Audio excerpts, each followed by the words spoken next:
Saya sedih ketika kemudian Gibran ke sana. Saya salah satu yang mendukung Jokowi habis-habisan dari tahun 2012.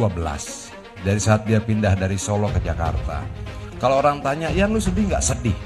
Istri saya menangis. Lu kecewa nggak? Kecewa. Lu kesel nggak? Kesel. Kalau misalnya gue ketemu Presiden Jokowi, gue pengen nanya, kenapa sih? Kenapa? Apa salah kita? Apa yang kemudian yang tidak menyenangkan dari yang kita lakukan yang membuat kamu seperti ini? Kira-kira seperti itu. Kalau bisa sambil goncang-goncangan tubuhnya. Ada apa? Gitu kira-kira gitu. Kenapa? Saya butuh jawaban. Saya butuh jawaban. Dulu mau percaya tidak percaya dia pernah menawarkan saya menjadi menteri. Saya tidak mau. Berapa kali acara kita dia tanya, Mas Hadian ada uangnya? Ada. Saya bisa cari. Saya bisa kumpulkan dari teman-teman yang lain. Saya tidak terima apapun. Kenapa? Saya tidak minta apapun. Saya tidak pernah minta tambang sama dia walaupun saya di Komisi 7. Saya tidak minta keistimewaan apapun. Saya tidak mau minta apapun dari Presiden Jokowi agar menjaga dia tetap menjadi presiden dalam bayangan kita seperti dulu, baik, benar, lurus dan sebagainya. Tiba-tiba berapa hari lalu saya seolah-olah diguncang-guncangkan, kenapa begini, lalu ratusan ribuan orang bertanya pada saya, kenapa bang? Dan saya bilang, saya tidak punya jawabannya. Saya tidak punya jawaban yang bisa saya pastikan sekarang. Kita bisa menduga-duga, oh jangan-jangan karena ini, jangan-jangan karena ini segala macam. Tapi jawaban pastinya harus saya dapatkan dari mulutnya Presiden Jokowi sekali, langsung. Saya menanya sama dia, kenapa Pak Presiden? Apa yang membuat kamu kecewa? Apakah 3 periode? Apakah ada yang lain? Atau mungkin kamu tidak suka sama saya? Atau apa? Ya ngomong aja. Saya berterima kasih karena saya diberikan kesempatan hidup hari ini, di mana saya bisa kemudian menjadi bagian dari sebuah pertarungan bersejarah melawan menantu Soeharto dan anak Presiden Jokowi bersamaan. Gibran pasti hanya akan disuruh diam karena Gibran adalah representasi Jokowi, jadi juga merupakan ancaman buat Prabowo. Apalagi untuk Prabowo, Gibran itu anak ingusan yang nggak tahu apa-apa, yang hanya dipakai namanya saja. Kalau Gibran sampai sekarang masih terlihat percaya diri, itu karena bapaknya masih presiden aja. Jokowi harusnya paham bahwa para penjilat yang bersamanya sekarang ini kelak akan menikamnya dari belakang ketika dia sudah tidak lagi dibutuhkan. Saya itu tidak marah kepada siapa-siapa. Saya marah kepada Presiden Republik Indonesia, Joko Widodo. Kenapa? Karena menurut saya beliau itu tidak menjalankan apa yang disebut fatsun politik. Fatsun politik itu nggak ada tertulis, nggak pernah ada tertulis. Tapi itu ada etika, gitu loh. Dan menurut saya ini ada etika yang dilanggar gitu. Pertama adalah tidak konsisten. Pertama bilang akan cawe-cawe, mengakui akan cawe-cawe. Kedua tidak akan cawe-cawe. Tapi kemudian terbukti perjalanan yang saya bukan orang hukum, tapi dengan adanya 16 guru besar komplain kepada hasil putusan MK. Dan saya tadi sempat mendengarkan pernyataan mantan MK Pak Hakim Arif Hidayat yang malah mengusulkan MK dibubarkan saja karena dia malu dan lain-lain. Itu kan sudah menunjukkan ada yang salah gitu. Nah, kenapa ini bisa terjadi? Ini yang menurut saya masyarakat tuh, Pak Presiden harus tahu bahwa masyarakat kita itu cerdas, ya kan? Kalaupun diam itu bukan tidak mengerti, tapi jangan sampai semua kemarahan yang tersumbat ini bisa meledak. Kekhawatiran saya cuma satu, karena sekali lagi kita mesti jaga tetap persatuan kita, jangan sampai potensi risk ini akan tidak tertahankan. Saya mendapatkan informasi A1, yaitu bahwa umat Islam dan ajaran Islam akan terus mendapatkan fitnah duhaima. Ini informasi A1 dari Rasulullah SAW. Tidak pernah bohong Rasulullah SAW. Informasi A1 bahwa gelombang fitnah yang disebut dengan fitnah duhaima akan terus dialami oleh umat Islam sampai akhir zaman. Masa 2 tahun jadi wali kota mau jadi capres? Mungkin 5 tahun ke depan mungkin masih bisa lah. Mungkin besok Gibran jadi gubernur DKI, setelah itu ikut capres, monggo. Itu kenapa saya makin simpatik dengan PDIP setelah melihat PKB berzina dengan Anies. Ini kan PKB ini NU, Anies yang gerbongnya Wahabi. Jadi saya lihat apa? Partai-partai bertopeng Islam ini ternyata apa? Nggak ada gunanya. Kok saya lebih berpihak sekarang ke PDIP? yang punya apa? Ideologi, punya integritas. Dia nggak bertindak dengan partai-partai yang mengancam NKRI. Mungkin banyak di antara kita yang kurang suka ya sama Ibu Mega, Ketua Umum PDI Perjuangan. Mungkin banyak yang termakan hasutan kalau Ibu Mega itu sudah merendahkan Pak Jokowi. Misalnya lewat panggilan petugas partai yang sebetulnya terhormat itu. Mungkin banyak di antara kita yang menilai Ibu Mega sebagai nenek-nenek yang sombong dan arogan. Begitulah citra yang sukses disematkan kepada Bu Mega oleh para pembencinya. Harus diakui, cuma Ibu Mega yang bisa memilih calon presiden dan calon wakil presiden yang benar.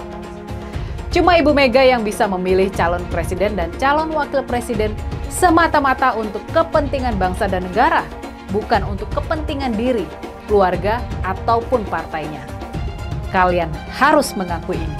Bahwa ini permainan catur Jokowi yang sebenarnya mendukung Ganjar, tapi menjadikan Gibran sebagai korban supaya Prabowo kalah. Bahwa lolosnya Gibran di Mahkamah Konstitusi itu adalah pengorbanan terbesar Jokowi supaya nanti Anies Baswedan nggak menang dan nantinya semua orang Jokowi yaitu Ganjar dan Prabowo yang akan berhadapan. Jokowi versus Megawati, bahwa Jokowi itu sakit hati karena direndahkan Bu Mega, kemudian melawan dengan keluar dari PDI Perjuangan dan mencalonkan Gibran supaya bisa menghancurkan PDI Perjuangan.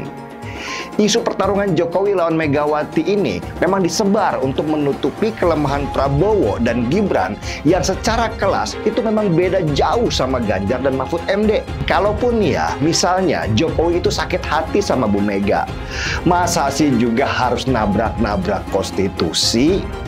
Ini kan bahaya, hanya karena baper kemudian merusakkan semua tatanan negara. Karena saya sebagai hakim Mahkamah Konstitusi sedang berkabung.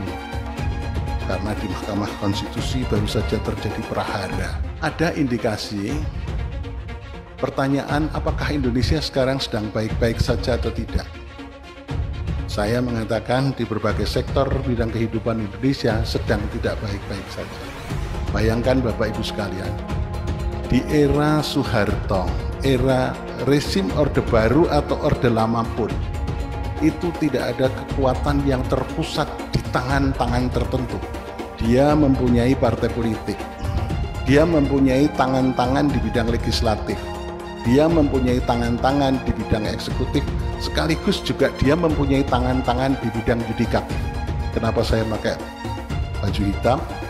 Karena saya sebagai hakim Mahkamah Konstitusi sedang berkabung. Karena di Mahkamah Konstitusi baru saja terjadi prahara. Ini perlu diketahui, ini perkara belum pernah terjadi dalam sejarah umat manusia.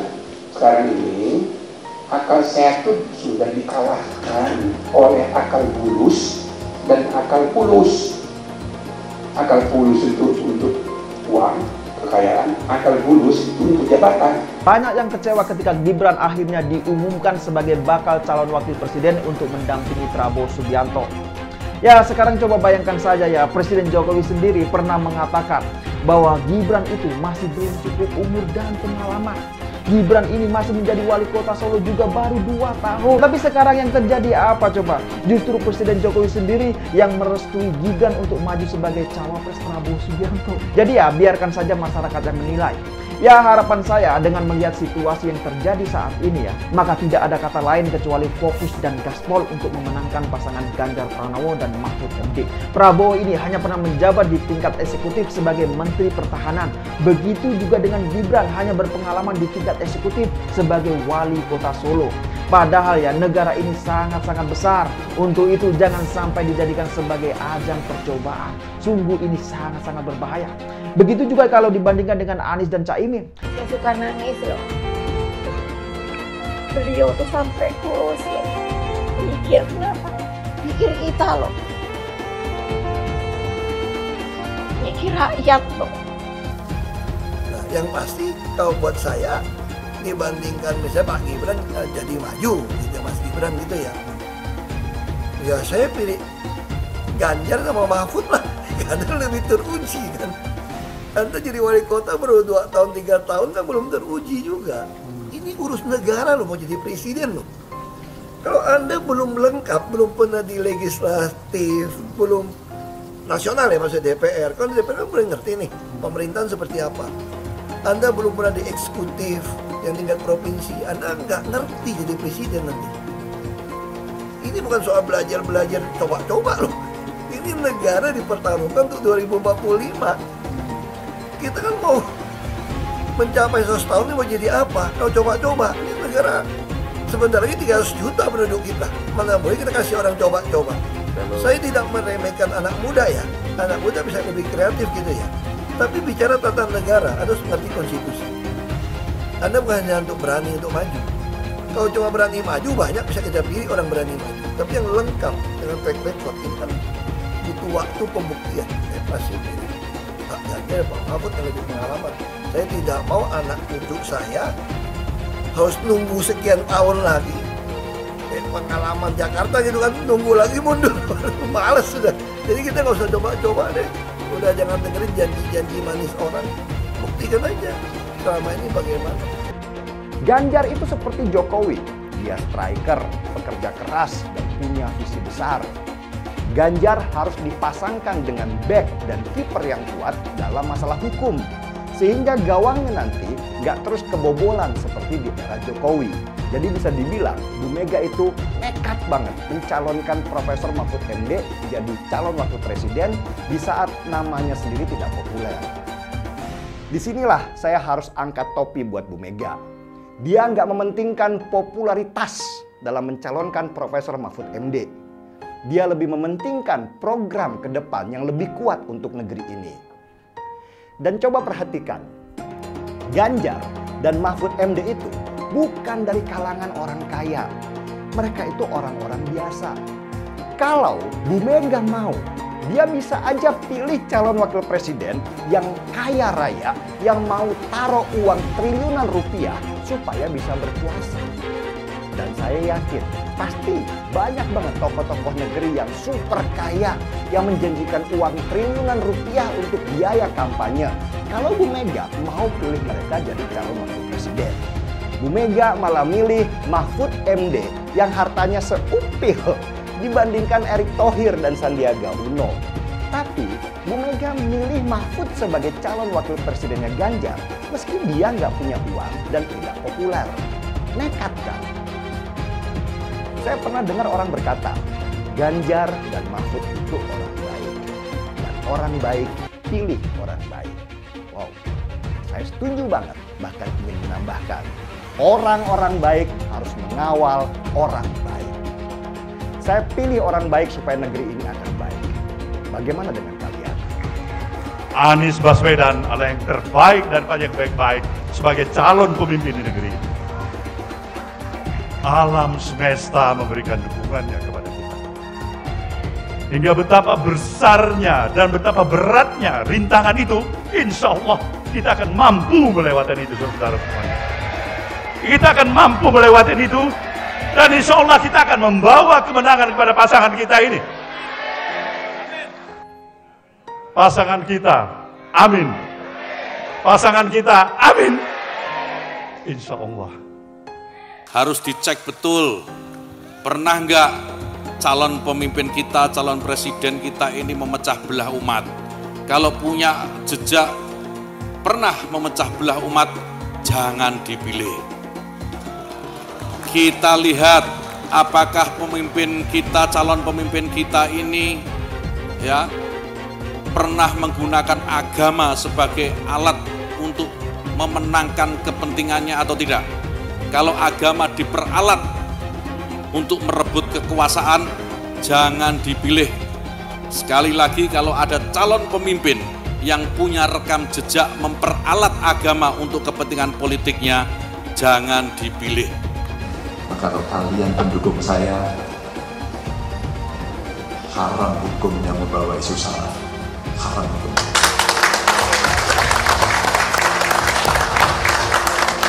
Kita sudah lelah dengan isu itu. Kita menjadi bangsa yang terbelah.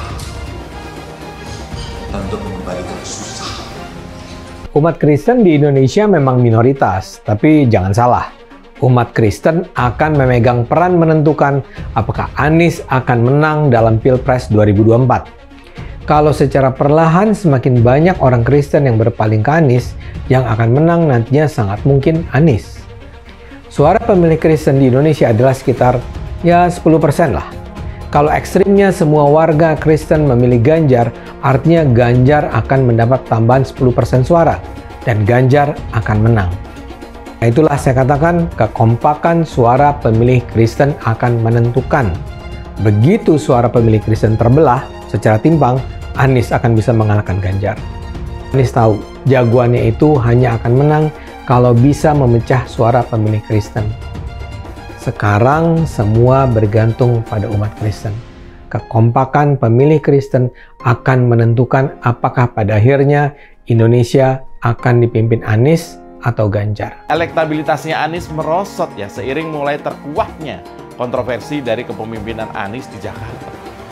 Gen Z juga tahu kalau Anies adalah sosok yang didukung kelompok intoleran yang membuat Pilgub DKI 2017 menjadi sangat kotor. Politik identitas yang mengarah ke perpecahan seperti yang dikeluarkan pendukungnya Anies, yaitu Kadrun bin Kampret, kafir lah, laknat lah, PKI lah, ya cuma itu doang kemampuannya. Itulah pendukung Anies. Jangan pernah takut melawan Kadrun yang cuma pengen Indonesia hancur. Siap kawal kasus Ahok, siap penjarakan Ahok. Takbir, takbir, takbir. Siap kawal kasus Ahok. Siap. Siap kawal kasus Ahok. Siap. Betul. Betul. Tangkap, tangkap, tangkap si Ahok. Tangkap si Ahok sekarang juga. Tangkap, tangkap, tangkap si Ahok. Tangkap si Ahok sekarang juga. Takbir. Allahu Akbar. Takbir. Allahu Akbar. Tangkap, tangkap, tangkap si Ahok. Tangkap si Ahok sekarang juga. Tangkap, tangkap. Tangkap si Ahok sekarang juga. Lagi. Penjajahan di depan mata itu di Jakarta. Kita semua pribumi ditindas dan dikalahkan. Kini telah merdeka. Kini saatnya kita menjadi tuan rumah di negeri sendiri. Anies, ibunya Arab, bapaknya Arab, kakeknya Arab. Mas Anies nikah dengan keturunan Arab. Menantu Mas Anies, anak Mas Anies nikahnya dengan Arab lagi. Jadi Mas Anies kalau merepresentasikan Indonesia agak kurang keindonesiaannya. Mungkin 3% Indonesia aja yang bisa direpresentasikan oleh Mas Anies. Nasdem mengingatkan rakyat bahwa Anies kurang mewakili Indonesia karena dia Arab. Apakah ini rasis? Menurut saya tidak. Menurut saya justru ini nasionalis. Seperti di Pilkada DKI dulu, mereka juga ketol ingatkan warga DKI bahwa Ahok itu Cina. Lihat, Cinanya Ahok selalu dibawa-bawa. Bahkan sampai terang-terangan ajak ganyang bantai Cina. Jadi sah-sah aja kalau Hasan Nasbi bilang Anies itu kurang mewakili Indonesia karena dia Arab. Lah, mereka juga dulu begitu. Kalau Cina dianggap bukan pribumi, sementara Arab dianggap pribumi, itu baru namanya rasis. Rasis biadab itu. Kalau Cina bukan pribumi, Arab juga bukan. Hasan Nasbi cuma mengingatkan, pilih presiden yang pribumi saja. Saya bilang, Nis, ente nggak bisa jadi presiden. Kenapa? Karena presiden adalah orang Indonesia asli, saya bilang. DKI yang kita harapkan, Anies Baswedan yang begitu jelas Islamnya. 4 tahun 8 bulan jadi gubernur. Mana peraturan pergub saja yang melarang miras? Mana perda Islam apalagi? Yang akhirnya tidak berani juga menegakkan hukum Islam. Banjir tetap banjir, macet tetap macet, kriminalitas Jakarta. Anda tahu, 2 menit sekali terjadi pencurian. Sekarang orang sedang euforia, dia mau dicapreskan. Bagaimana umat terjebak lagi, bodoh lagi, masuk lagi. Kalau misalnya memang Anies itu mau maju dan dia tekad mau menegakkan hukum Islam dan menyatakan perlawanan, saya penuh. Tapi dia tidak lakukan itu. Tahu nggak, sumur resapan yang ngabisin anggaran beratus miliar itu meresap air agar masuk ke dalam bumi sesuai dengan sunatullah.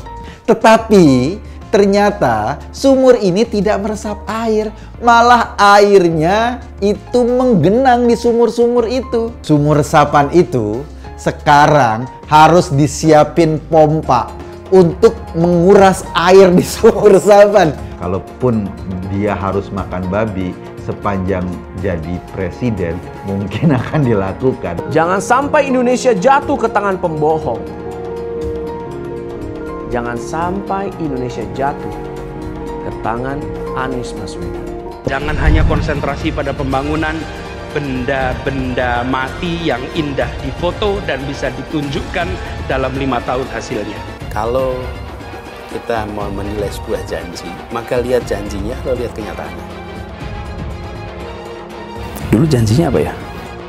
Dan ini aneh, betul-betul aneh. Ini bukan kampanye, tapi saya sampaikan di sini. Di satu sisi menyiapkan jalur-jalur air untuk dikirim ke laut, di sisi lain di lautnya dipasang dengan pulau reklamasi, tinggal tunggu waktu jadi rob, air balik. Dan ini melawan sunatullah. Kenapa? Air itu turun dari langit ke bumi, bukan ke laut. Harusnya dimasukkan ke dalam bumi, masukkan tanah. Di seluruh dunia air jatuh itu dimasukkan ke tanah,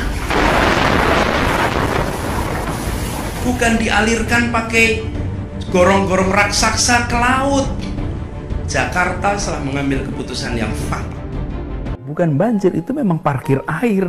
Bukan banjir, itu memang parkir air. Masyarakat berkeliling dengan membawa toa untuk memberitahu semuanya, termasuk sirine. Ibon 82 miliar. Apa alat transportasi yang dimiliki oleh hampir setiap orang? Alat transportasi yang dimiliki semua orang adalah kaki. Saya mensyukuri kenapa kalah, kenapa ditahan. Saya bersyukur atas itu semua. Saya coba bayangkan ya, kalau seandainya waktu itu kita menang, gitu ya, hari ini belum tentu kita bisa nikmati seperti ini. Kita bersyukur 5 tahun Tuhan izinkan kasih ke orang yang pintar ngomong untuk kerja. Coba kalau kita bayangkan gitu ya, kalau kemarin saya masih jadi gubernur, ini saya udah turun ini. Tapi yang pintar ngomong itu dikira orang hebat kan?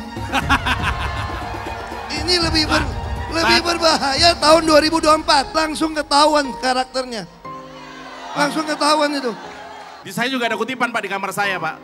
Tulisannya, Jakarta telah mengambil keputusan yang fatal. Gus Dur itu buta mata juga buta hati. Pancasila Soekarno, ketuhanan ada di pantat. Anak Tuhan dari mana? Kalau Yesus anak Tuhan, bidangnya siapa? Besok di seluruh wilayah Indonesia kami katakan dan Iblis hanya menggoda orang yang beriman. Makanya jarang-jarang orang kafir kerasukan setan. Yang kerasukan setan itu orang baik-baik. Jarang, saya belum pernah nengok Cina kerasukan setan. Pernah tak Ahok itu kerasukan setan? Enggak, setannya juga. Karena sesama setan dilarang saling menggoda. Karena di salib itu ada jin kafir. Karena di salib itu ada jin kafir. Karena di salib itu ada jin kafir. Haleluya. Kepalanya ke kiri apa ke kanan? Kepalanya ke kiri apa ke kanan? Tetap percaya salib itu lambang mulia, bukan jin. Kok ketawa? Aku nggak nyindir siapa-siapa loh. Kalau Anda tanya saya jadi presiden, saya hari ini jadi presiden juga saya tahu apa yang saya mesti kerjakan. Karena saya udah kenyang dari DPRD tingkat 2, dari pengusaha, DPRD tingkat 2, bupati. Bupati itu paling kerja benar, paling ngerti tuh soal daerah seperti apa. Sampai hari ini portofolio saya lengkap sampai ke BUMN. Saya pernah legislatif, pernah eksekutif, tapi nggak usah andai-andai gitu kan. Tapi kalau saya hari ini jadi saya tahu apa yang saya mesti kerjakan. Ya Anda nggak usah khawatir. Kita nggak bisa hindari ada orang memanfaatkan soal SARA untuk kampanye, apalagi untuk menjatuhkan kita yang dikategorikan sebagai minoritas. Tapi bagi saya, ketika kita ada turun ke masyarakat, masyarakat juga bisa membaca, bisa merasakan mana yang tulus, mana yang tidak. Jadi ada guyonan gini dari teman-teman saya, bahwa saya itu bukan cuma double minoritas, tapi triple. Artinya apa? Udah turunan Tionghoa, Kristen, dan katanya terlalu jujur di pemerintahan. Jadi itu gak disukain. Ini triple katanya. Relawan Anies yang mayoritas pengasuh khilafah, seperti kadrun FPI dan HTI, ingin melengsarkan Pak Jokowi. Dengan menggunakan politik identitas, relawan Anies akan menggulingkan Jokowi. Tapi pendukung Anies lupa bahwa 82% penduduk Indonesia suka dengan kinerja Pak Jokowi. Ingat, di belakang Anies ada ormas pengasuh khilafah, seperti FPI, HTI, PA212. Saya yakin sebentar lagi karma Ahok akan mengejar Anies Baswedan. Hari ini ada kejadian lucu. Seorang teman di grup WhatsApp tiba-tiba punya teori yang sangat canggih terhadap situasi politik menjelang Pilpres ini. Coba perhatikan baik-baik, dia bilang begini. Kita ini harusnya bersyukur pada seorang Jokowi. Dia berani mengorbankan Gibran anaknya untuk berpasangan dengan Prabowo. Saya sampai kaget. What? Teori konspirasi apa lagi ini? Lalu saya ketawa ngakak dan gak percaya bahwa saya punya teman yang selugu ini. Padahal dia adalah petinggi di sebuah perusahaan besar. Logika berpikir yang teman saya berikan itu adalah logika buta tanpa didasarkan fakta dan peristiwa. Jokowi itu tahu bahwa Prabowo itu sebenarnya tidak berubah dari dulu. Tetapi untuk mengamankan Prabowo, kalau dia menang nanti, sudah disiapkan Gibran untuk mengantisipasinya. Percaya deh, Jokowi lebih tahu dari kita semua. Dia berkorban untuk kita dan juga bangsa Indonesia. Begitu kata temanku itu. Dia mungkin cinta mati sama Jokowi sampai membenarkan segala sesuatu yang dilakukan oleh Jokowi, apapun kesalahan yang Jokowi perbuat.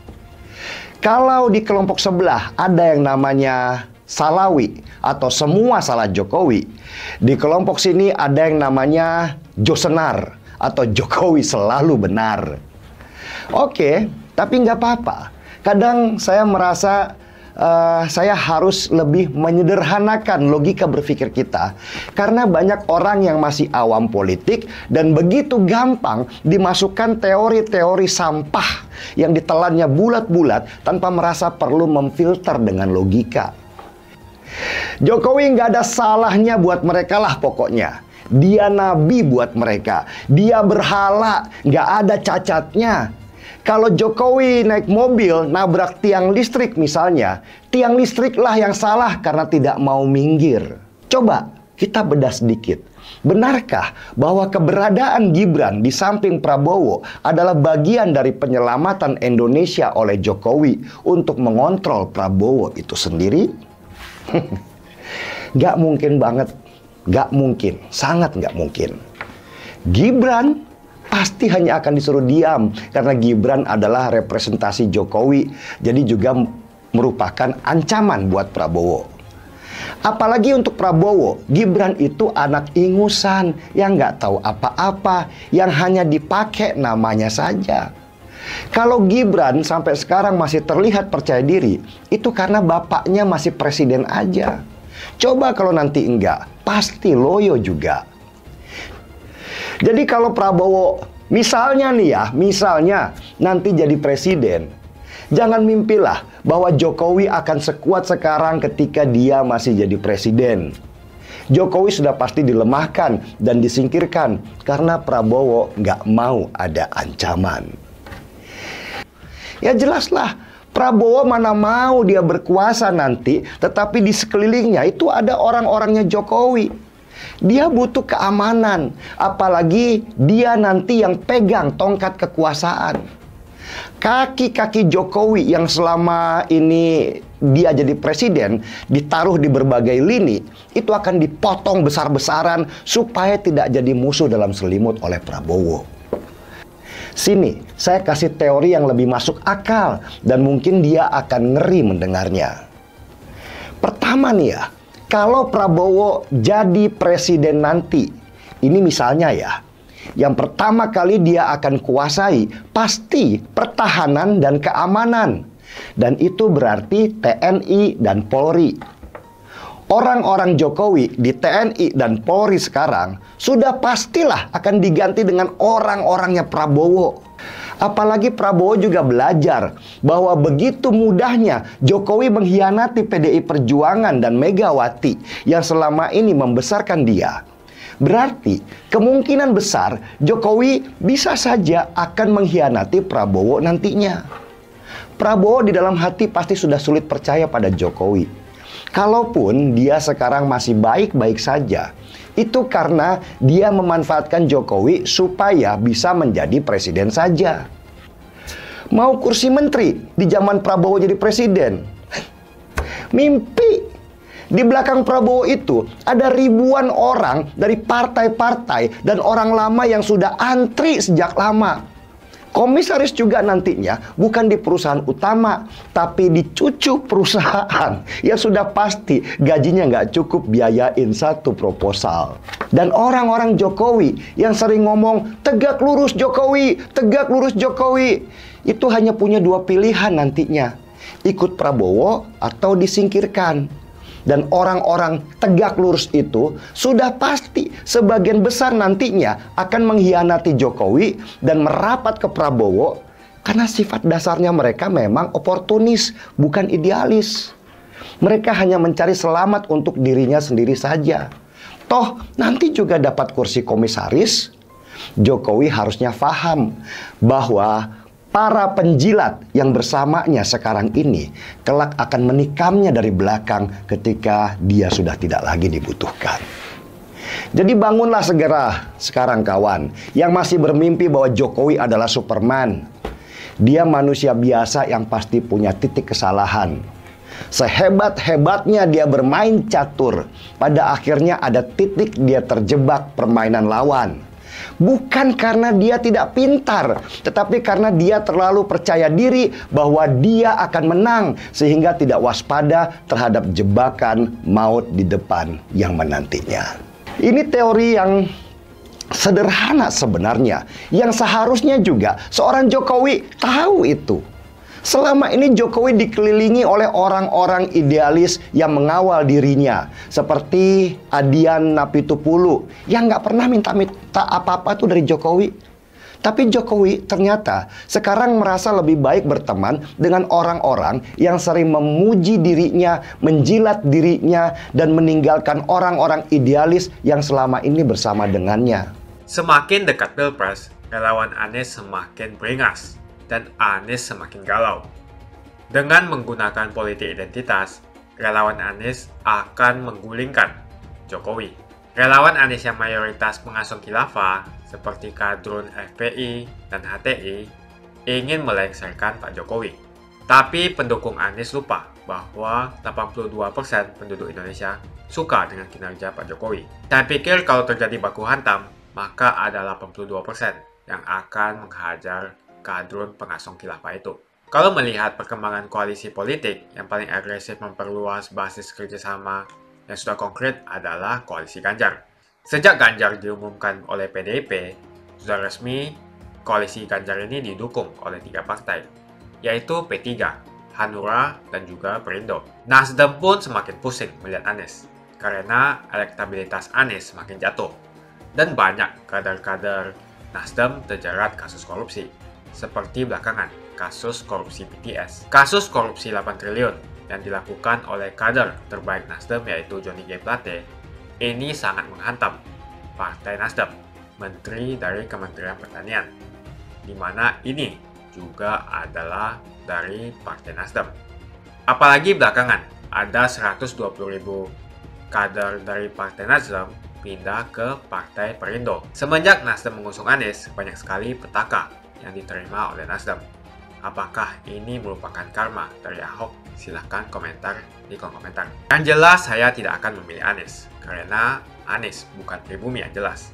Dan Anies juga merupakan antitesis daripada Jokowi. Antitesis artinya bertolak belakangan dengan semua kebijakan Jokowi. Anies sudah terang-terangan menyebutkan dia tidak akan melanjutkan kinerja dari Pak Jokowi. Tidak ada infrastruktur yang akan dibangun jika Anies memimpin Indonesia 5 tahun ke depan. Lagi pula, Anies juga didukung oleh khilafah dan pendukung Anies dari ormas seperti FPI dan juga HTI. Apa kita mau FPI dan HTI kembali di Indonesia jika Anies memimpin? Anies adalah bapak politik identitas yang menghalalkan segala cara untuk menggapai kekuasaan, termasuk menggunakan politik identitas berbasis agama. Kita lihat di kasus Ahok. Kita sudah bisa melihat kinerja Anies selama 5 tahun di Jakarta, dan ini merupakan rekam jejak Anies Baswedan. Tidak ada satupun janji yang dipenuhi, dan tidak ada kinerja yang bisa dibanggakan. Dari DP 0%, OKOC, kelebihan bayar, Formula E, banjir, sumur resapan, jalan rusak, dan gonta-ganti nama jalan. Jadi saya rasa tagline perubahan yang diusung Anies adalah tagline merubah kata korupsi menjadi kelebihan bayar, supaya semua koruptor tidak dijerat oleh pasal korupsi. Karena mereka semua hanya melakukan kelebihan bayar. Jadi perkataan Ahok sudah terbukti dan Jakarta sudah menjadi korban. Jangan biarkan Indonesia menjadi korban di bulan Anies Baswedan. Suara minoritas jangan lagi merasa takut untuk memilih pemimpin yang membela hak minoritas. Karena Anies jelas hanya memanfaatkan suara minoritas untuk mendapatkan suara. Ingat, di belakang Anies ada ormas pengasuh khilafah, seperti FPI, HTI, PA212. Saya yakin sebentar lagi karma Ahok akan mengejar Anies Baswedan. Begitu saja opini saya hari ini. Tuliskan opini kalian tentang Anies Baswedan di kolom komentar. Dan juga tuliskan pendapat kalian tentang people power oleh relawan Anies untuk melengsarkan Pak Jokowi. Tuliskan pendapat kalian. Jika kalian siap untuk melawan people power yang digaungkan oleh relawan Anies, ayo tuliskan lawan people power di kolom komentar. Pastikan Anda semua like video ini dan bagikan video ini ke teman dan family Anda supaya mereka semua mengetahui tentang informasi ini. Tekan tombol subscribe dan bunyikan lonceng notifikasi supaya kamu tidak ketinggalan